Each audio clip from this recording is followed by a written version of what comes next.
What's up, YouTube? It's your boy Guy Romby here to talk to you about dietary and nutrition. Now, this is primarily for all of you either beginning or you aspiring bodybuilders or you aspiring powerlifters. Now, when I say dietary, does this mean you have to go on a diet? No, don't get that confused. There are a couple staple foods that you want, and there's a couple general rules of thumb that you want to keep in mind. Me personally, I do my workouts in the morning. 30 minutes after my breakfast. What do I have for breakfast? 3 eggs and a piece of toast. Why the eggs? Because that's staple food. It's got your amino acids. Generally, after my workouts, I'll then have a can of tuna fish. Why? It's got omega-3, which you want. If you're not a big fish guy, you can supplement this with fish oil, but same time, remember, when you're taking supplements, make sure that they're supplements that are going to work. If not, you're just going to have expensive pee. Another general rule of thumb is you want to intake 1 gram of protein for every pound that you weigh. I weigh 142 pounds, so I try and intake 142 grams of protein daily. Does this mean you have to drink shake after shake? No, because once again, expensive piss. You don't want that.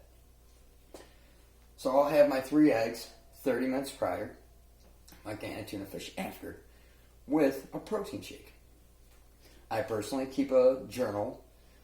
You can download these via apps, fitness apps. There's, dietary trackers, just so I can track the amount of calories that I'm intaking as well as the amount of calories that I'm burning. Because, when you're trying to gain size, you don't want to burn more calories than what you're putting in, and vice versa. You don't want to intake more than you're burning. My go-to for protein, muscle milk. Genuine muscle milk. It gets expensive though. It really does. But I'm not focusing solely on my muscle milk for my protein. That's why I log. Because if I'm having an 8-ounce piece of chicken, I'll log the amount of protein that's in that 8-ounce piece of chicken. Same with my eggs, same with my can of tuna fish. And I advise you at home to do the same because, let's face it, we need the protein and there's certain things we need. Omega-3 is good for you. Like I said, you don't like fish, you can supplement it with fish oil. Your amino acids are a staple. You use that to repair the fibers that you're breaking down. You break down fibers when you work your muscle. That's how we grow. Now, with that being said, keep in mind that there's a difference between breaking down your fibers and breaking down your muscle. There's a difference between, that after-work soreness and that, holy hell, what did I just do to myself type pain. So I keep a journal, I log what I eat, and I track my calories. Very important. I promise you, very important. So, like I said, you're going to want to track your protein. You're going to want to try and intake 1 gram protein for every pound that you weigh. Another thing, if the average person needs 2,000 calories a day and you're doing 30 minutes of working out, you have to then account for the fact that in that 30 minutes, how many calories are you burning? If I'm burning an additional 500 calories in that half an hour, well, that's an additional 500 calories that I want to intake to help keep up and maintain. I promise you, these are important.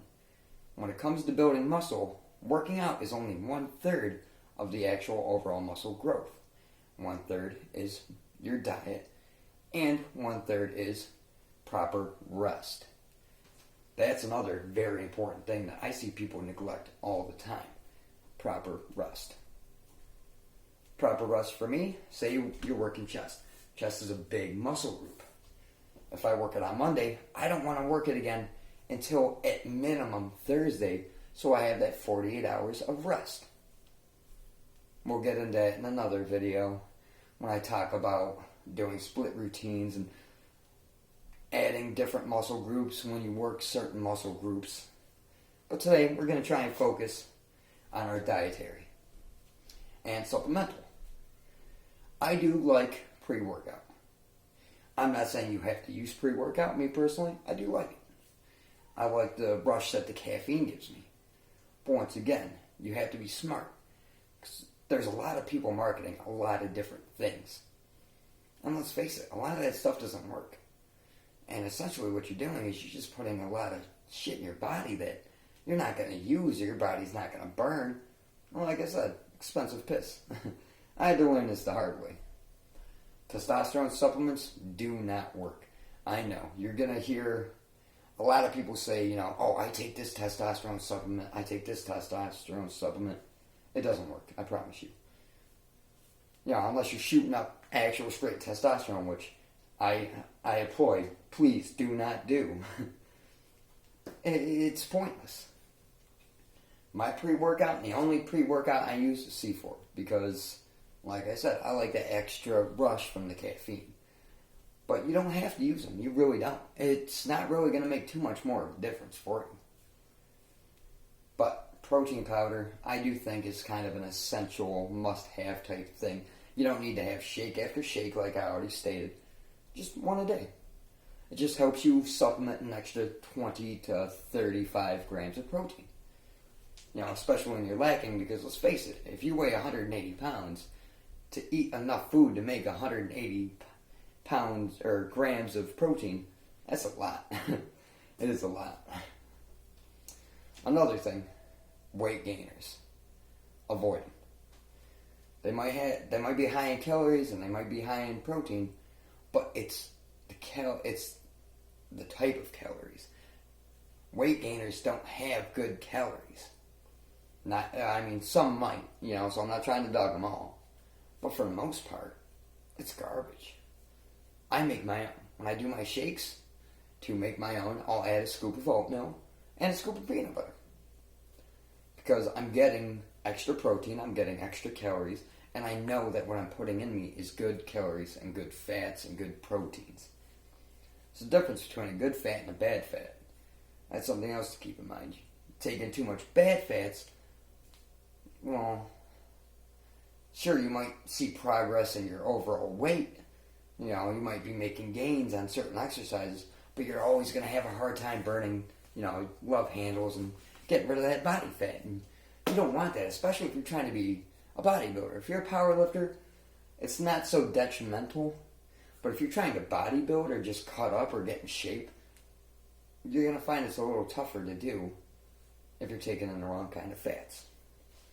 When I first got into bodybuilding, we would eat and eat and eat. You know, we'd have like 5-6 eggs and 2 pieces of toast. We'd go hit the gym for an hour and a half, and we'd go out to McDonald's and we'd have a Big Mac. And I wasn't getting the abs. You know, I was training my abs every day, 20 minutes a day, but I wasn't getting that lean six-pack that I wanted because I didn't know the difference between good calories, bad calories, good fats, bad fats. Some staple foods for you at home who are trying to gain size, but do it smart so you can gain that muscle mass without all those extra fats are your eggs, chicken, fish, rice, sweet potatoes. Yeah, that's right, sweet potatoes. You know, just general things like that. You yourself can go out and do some research, you know, look into some things, you know. I studied other bodybuilders' diets, you know, especially the older guys. Flex Wheeler, Arnold Schwarzenegger, Franco Columbo. You know, I studied what they ate. I looked at what they ate. I took their meal plans, and I made them work for me. I'm a smaller guy. I only stand 5'4", 5'5". So I didn't want to eat as much as a guy who's 6'2", weighing in at 200 pounds. But I saw what he was eating. I saw the proper foods, and I broke it down for me. You can download apps on your phone, like I stated, to help you keep track and log what you're eating. So you know that you're taking in enough good fats, enough protein, you know, and you're properly adding to yourself. I can't stress enough. Stay away from certain supplements. Testosterone supplements do not work. They don't. You know, you're going to end up going to the store and paying $20, $30 for a bottle of pills that claim they're going to raise your testosterone, and they're not. you're just going to be wasting your money and wasting your time. I go down to my local Dollar Tree. They have fish oil pills. $1. I get a bottle of 30 pills. I take one of those in the morning with my food. It helps. So before you rush out to the store and start buying supplements, do a little research. Make sure that what you're putting into your body is actually going to help your body. That's something you're actually going to need. Same with your diet. If you're having a hard time hitting the calories that you want, it's as simple as just adding that scoop of peanut butter here. Or making your protein shake with milk. Because it's the extra fats, but it's the extra good fats. And I know, it sounds like an oxymoron. There's bad fats, there's good fats. We hear fat, we assume avoid, but you don't have to. And I know a lot of people personally that bodybuild, that try and avoid carbs. I don't. As long as I'm burning enough of the carbs off, then the carbs aren't going to bother me. They're not going to affect me. So that's just a little something that I wanted to come on here and just kind of help relay to you guys things that I've been learning. I track what I eat. I track the amount of calories I burn. I track the amount of protein that I intake every single day. And I research the supplements that I'm going to take. There's a lot of controversy when it comes to creatine. It's water weight. It's going to fill your muscles.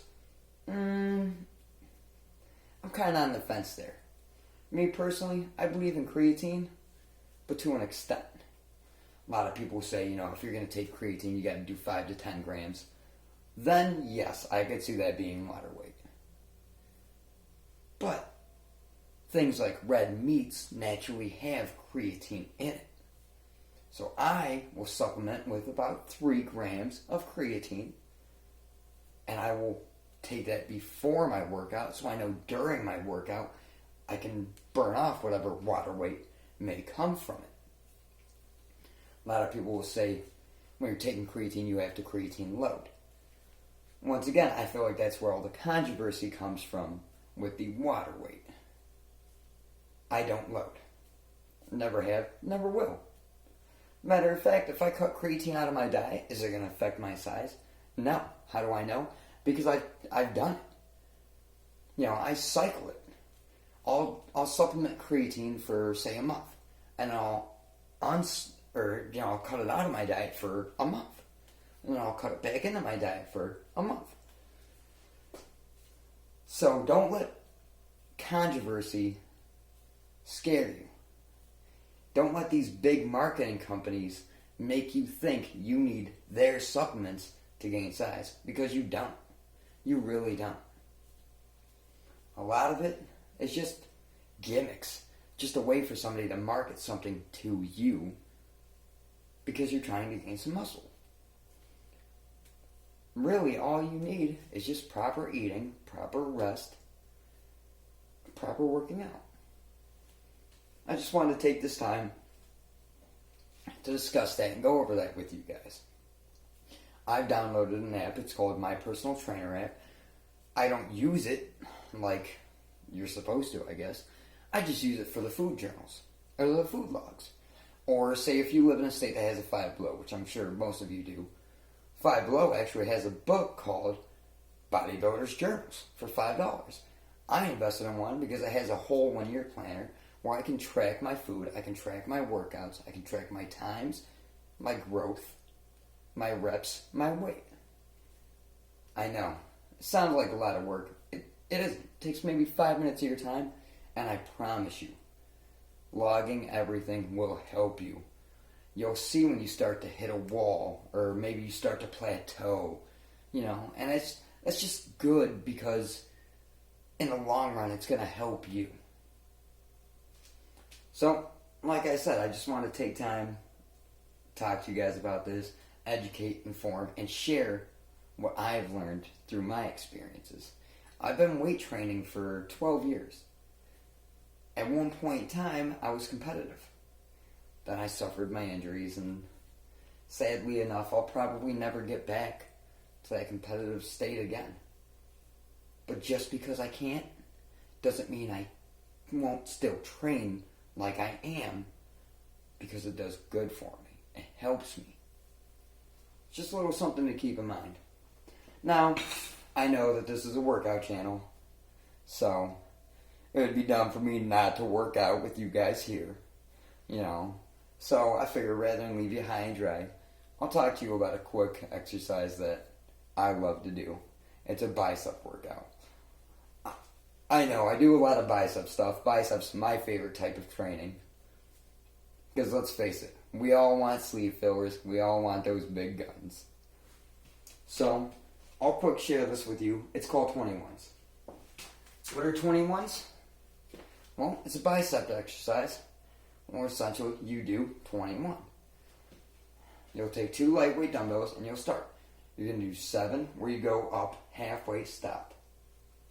Let's begin. 1, 2, 3, 4, 5, 6, 7. When you hit your 7, now you're going to go up, go down halfway, stop for 7. 1, 2, 3, 4, 5, 6, 7. Now you're going to do 7 full reps.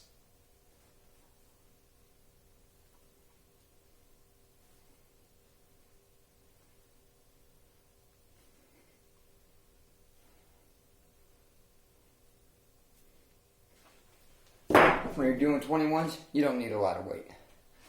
It's probably the only free-form standing curl I know that will help isolate the biceps other than 1.5 reps. What's 1.5 rep? Do it all the time. Go up 1, pause. Back up. That's 1 set, or that's 1 rep.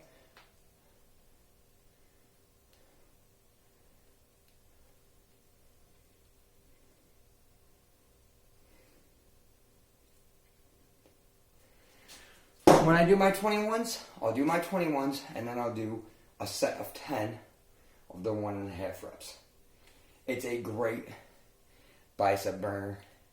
It gets you a pump almost instantaneously. A little something to keep in mind. I figure I'd throw it in here because I'm babbling on about nutrition and dietary and this and that. Oh, one more thing. You don't have to do muscle milk. I do it just because when I started training, the person that I learned from used muscle milk. Really, any protein powder is going to work. Any protein supplement. Just make sure that you read into it. Make sure that the proteins you're getting are good. It's the difference between whey protein and protein isolate. Whey protein, your body breaks down easier.